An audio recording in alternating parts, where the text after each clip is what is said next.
Can you hear it?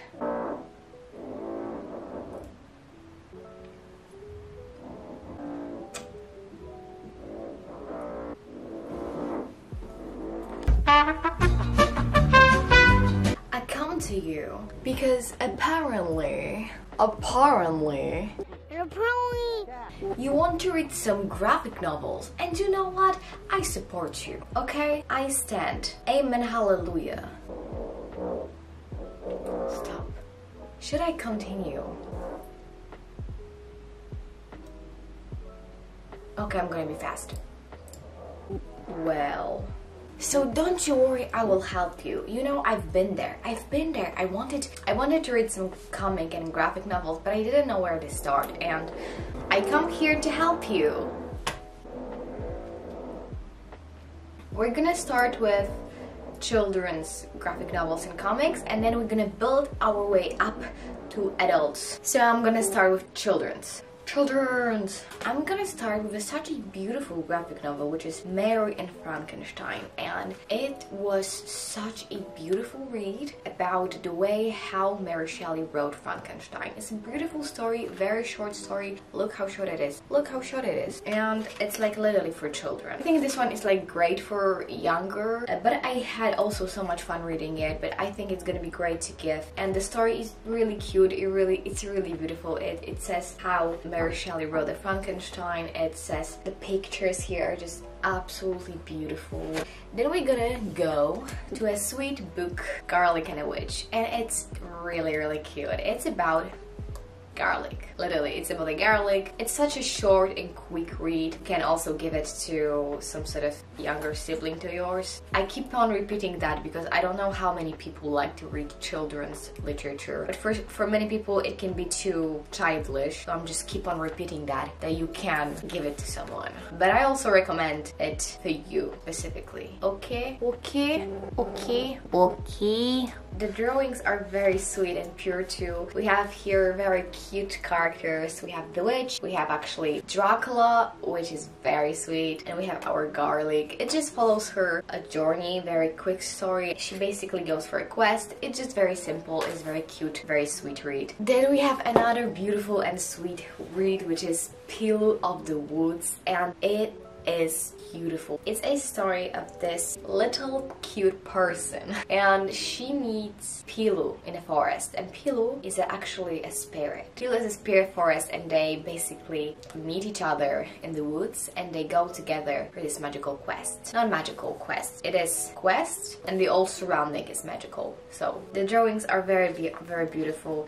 I feel like the graphic novel covers very important themes such as love, friendship, mother-daughter relationship, and in general relationship with your family. I think it's very sweet. It's really so cute, like come on. It's just cute. It's just cute. I know I'm repeating cute all the time, but what can I say? What can I do about that? Nothing. And then I have another great one, also for children. It's Teemo the Adventurer, and I loved it. Here we follow Teemo, a boy who is extremely interested young fellow. He wants to explore the world. He's a reader, and he loves to read about journeys, about adventurers. So this one day he decides to go on a quest for adventure. He has not anything specific in mind, he just goes.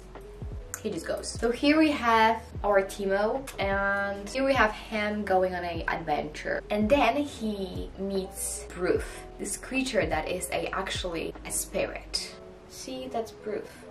That's really beautiful story. It covers topics such as friendship and family too. I recommend it not only for children, of course, but also for adults. It gave me such a warmth in my heart. I love graphic novels for children because they can give you warmth. And I want this warmth to be in your life. And I'm not exaggerating. Maybe I am a little bit, but that's because I am that kind of person, okay? So please don't get creeped out. It's just me, okay? And then we gonna go with Coraline. This one was a little bit spookier, so I think it's gonna be a great Halloween read. And it's a story of Coraline. Maybe you read Neil Gaiman's book, or maybe you've seen the movie, which was amazing. It's very interesting because it differs from the movie so much when it comes to the style of drawing. Like, look at it. It's so different, which was very weird for me to read because I'm obsessed with Coraline. So this approach was definitely new and weird, not in a negative sense, but also not in a positive sense. It was just a new experience and I'm grateful for it. And I think it was interesting and it was definitely spooky. So it follows the story of a girl who moves into this house with her parents, and then she discovers mysterious doors that lead her to a different world. And it's spooky, it's magical, covers topics such as family, relationships between you and your parents, growing up, braveness, bravery in general, defeating your fears. Then we have another spooky one. We have Courtney Cromran. And it was a really cute read. It was a little bit spooky. Basically, it also follows the story of a young girl who's with her parents into a new house to her uncle. This mansion that she moves into is huge, is creepy, and is haunted. Same as her uncle. I mean, her uncle is not haunted, but he can be creepy and very mysterious. She discovers the house is haunted, and then she has these cool adventures with spirits, with demons, and with spells. It's really, really cool. Drawings are very simple, but very, very nice too. That's the uncle. I read it during Halloween time, and it's just so fun. I didn't continue because it's hard to get the books in Poland in English by a good price, and I don't have kind of generous money. I am still spending too much money on books, so... And then we have another spooky one, cool book you can read, or your sibling can read, or literally anyone can read. It's Anya'S Ghost, and I would say this one is for a little bit older people, because here older, it still can be middle grade, but here book covers topics such as growing up, sexuality, accepting your body, general body image, and it follows the story of Anya, a girl who finds it hard to, well, be part of the world since she moved from Russia to America. She has some friends, but in general she feels alone. She does not feel good about herself, about her body, about her heritage too. Her name is Annika, but she does not want to be called like this. And one day, by this one accident, she encounters a ghost, and she becomes a friend with this ghost. And then we follow their friendship, their relationship, but then we discover this mystery that might change it all. The drawings are simple but really captivating.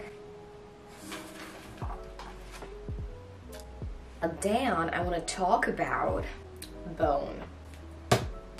There's 9 books, and I am on book 9. I'm finishing. See, I'm finishing.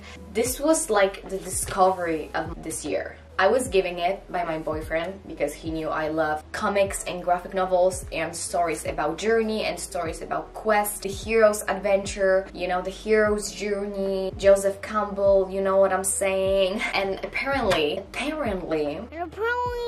this book is like a core of a comic and a core of a adventure story. So, and I agree with that. I agree with that because I've been bragging about this book with like every wrap-up video. So it follows a story of those 3 creatures. Bones. They're cousins, and their main idea, their main quest is to come back to Boneville, their house, their home, because they've been kicked out of it for some reason. And that is their main quest. Then it becomes way more complicated, but you don't need to know that. Like, the first book follows the story of them trying to come back to Boneville. And I will show you how the illustrations looks like. The story building, it's amazing here. The characters are extraordinary, interesting, and the writing is so good. It's so funny. Oh my god, I'm looking at the first book. You honestly get so attached to characters. That's crazy. It's really cute. It's really, really cute, and I'm honestly in love with this. Get it,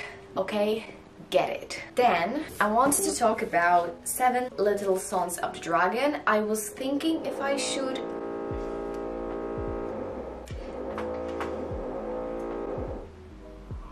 I wasn't sure if I wanted to talk about it because it's manga, and like manga and DC and Marvel, it's a completely different story. I will do a video about manga someday, but I thought I can still talk about this here because it's a 1-volume book. It's a retelling of Asian stories. Stop it! Please, just let me finish my video.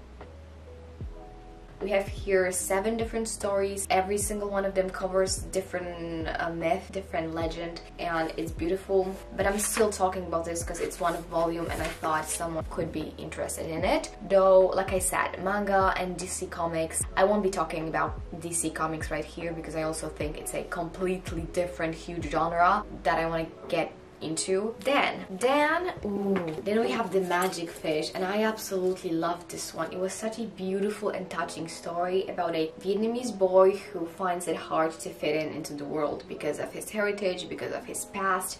He lives in America with his mom and he finds it difficult to talk to her because she cannot speak American. English is the language that he speaks with his friends. It's hard for him to connect to his mother, but because of fairy tales and because of this book that his mother reads to him, they connect. It's such a beautiful story about coming out, because it's also a story of him coming out because of this language barrier. He's not sure how to tell his mom that he's gay, and it's such a beautiful story. We follow those 2 parallel histories of his and his mom, and also the book that the mom is reading. It's beautiful, it's touching, it covers really important topics. The drawings are beautiful. When we follow him and his mom, we basically see orange drawings.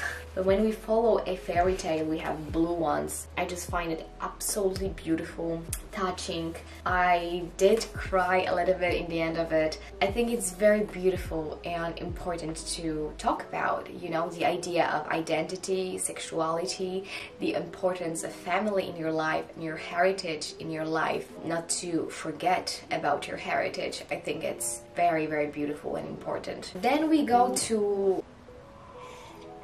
I have Lore Olympus. It is amazing, okay? It's a myth retelling, a Greek myth retelling of a Persephone and Hades. Persephone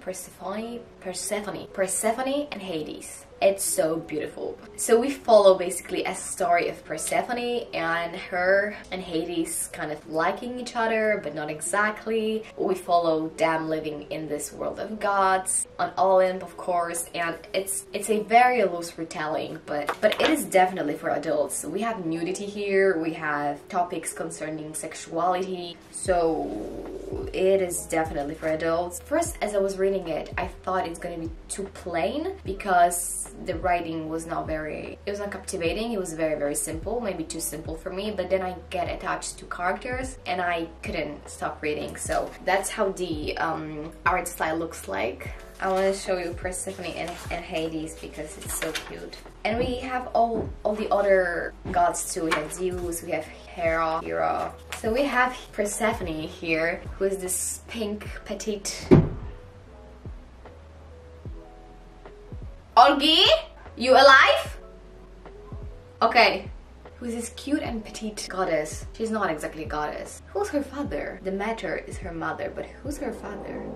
I don't know. And then we have Hades, who is this edgy, sad, dark boy. That's so funny. It's so funny because, like, it's so simple. We have this cute pink little petite girl and this little edgy, dark, sad boy. But I loved it, okay?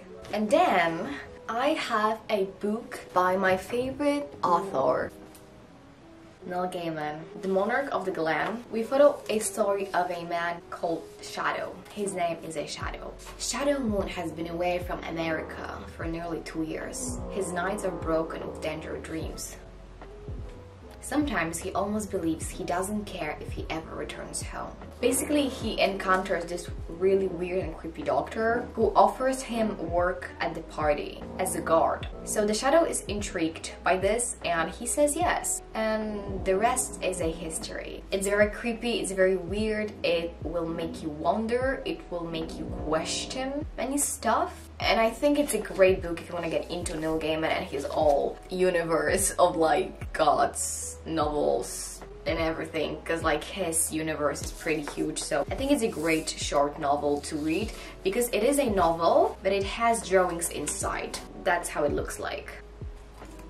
They're very creepy, very, very dark, but absolutely beautiful. Look how gorgeous. And literally everything that Neil Gaiman will put out to the world, I'm gonna buy it, so. And then the last one is actually also by my favorite author. It's Snow Glass Apples. It's a fantasy, spooky retelling of a Snow White. We follow a story of an evil queen, and in general it is a very spooky and weird retelling of the story. It's a very interesting approach to a story. What I love, it's so weird and dark and beautiful. Like, look at that. It's just absolutely creepy and horrifying, but from the other hand, it's absolutely beautiful. The art in this book is gorgeous. I appreciate art so much and drawings. That's why I love comics and graphic novels. All I want to say is I think graphic novels or picture books or comics or whatever, I love them and I think they're important in humans' life. So, if you like this video, please thumbs up. I have never said that in my video ever before. You don't have to like it if you don't like it. Please don't like it, okay? But if you want to hear more about books, you can subscribe. I hope you got something out of it. If not for yourself, maybe for someone you know, you love, or you care about. Thank you so much. Thank you. Thank you. Bye!